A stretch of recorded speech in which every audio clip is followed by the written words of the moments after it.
ថ្ងៃនេះខ្ញុំចង់បង្ហាញអ្នកទាំងគ្នាអំពីទៅសេ program នៅលើ macOS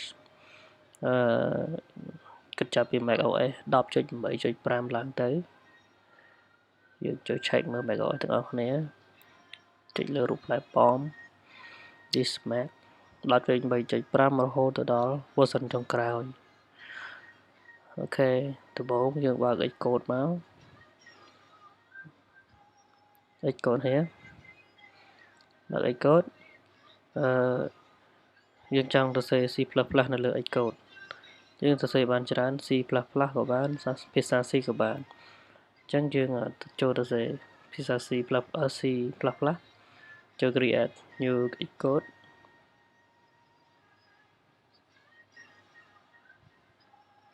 តមកទៀត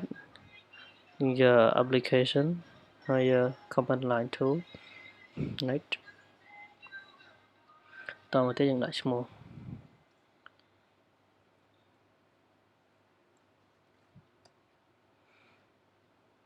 នេះយើងដាក់ដំបូងអត់មានទេតែយើងដាក់ទៀតទៅដាក់ដូចគ្នាក៏បានចុច next តមកទៀតវាឲ្យយើងរើសទីតាំងថាយើងទៅដាក់ទីណាយើងដាក់លើ desktop create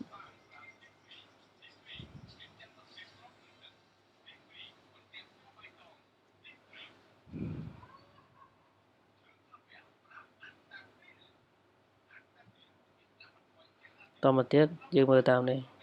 មាន2អញ្ចឹងC C++ ឬក៏ភាសា C វាមាន main.cpp អញ្ចឹងយើងគ្រាន់តែចុចលើ main.cpp មកវាចេញកូដឲ្យយើងនេះគឺជាកូដរបស់វាអញ្ចឹងយើងចង់ដឹងថាយើង run វាដើរឬអត់យើងចុច compile វា product run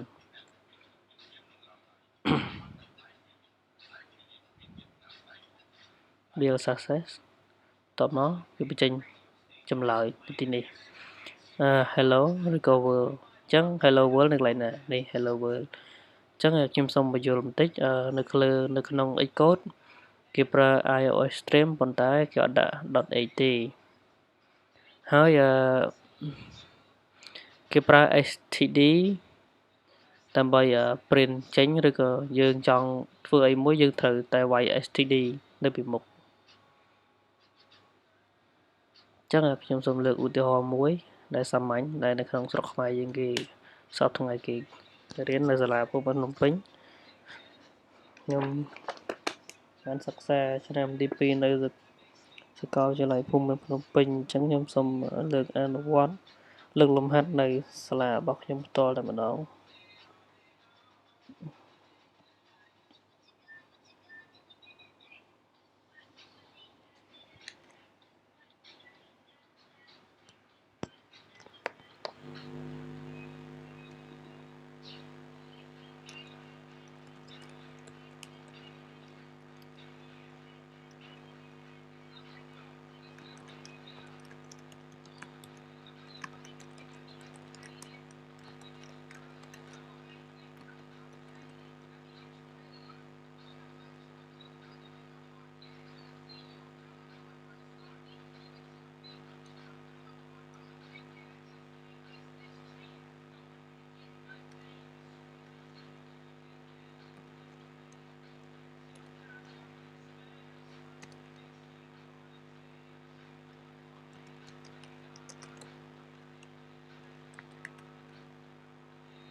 អូខេ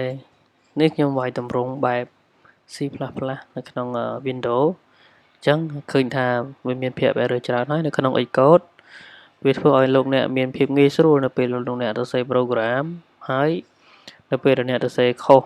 នៅក្នុងចំណុចណាមួយវាប្រាប់យើងថាយើងសរសេរខុសឥឡូវឧទាហរណ៍យើងមើលតាំងពីលើឡើងដាក់កំហុសនេះមានន័យថាយើងខុសឬក៏យើងភ្លេចអ្វីមួយអញ្ចឹងយើងចុចលើវាមកអញ្ចឹងនៅលើហ្នឹងវាប្រាប់យើងថាយើងមិនអាចប្រើ void main បានទេអញ្ចឹងវាឲ្យយើងប្រើ in អញ្ចឹងយើងចុចលើហ្នឹងមកចុចលើវា2ដងគឺវាកែយើងអូតូហើយមូលហេតុអីបាន3ក្រុមនេះខុសដូចខ្ញុំប្រាប់ពីដំបូងអញ្ចឹងវាទាមទារយើងប្រើ std អញ្ចឹងនេះខ្ញុំវាយពីភាពខុសហើយខ្ញុំកែឲ្យអ្នកទាំងអស់គ្នាមើលហើយវាមានភាពងាយស្រួលមែនតើនៅពេលដែលយើងសរសេរ program ខុសត្រង់កន្លែងណាមួយយើងភ្លេចអីគឺវាកែឲ្យយើងអូតូអញ្ចឹងយើងចុចលើវាមកគឺវាទាមទារយើង std ចុចលើវា2ដងគឺវាកែយើងហើយអាហ្នឹងគឺវាយើងចុចចំតាណាហើយយើងខុសទៅហ្នឹងយើងដាក់ cursor វាលើហ្នឹងមកយើងចុចលើសញ្ញាក្រហមគឺវាកែកន្លែងហ្នឹងនេះ std cout ចុចលើ2ដង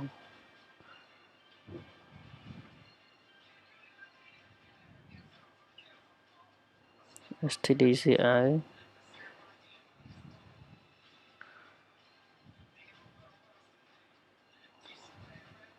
អញ្ចឹងមានភាពងាយស្រួលមែនទែនសម្រាប់អ្នកសរសេរ program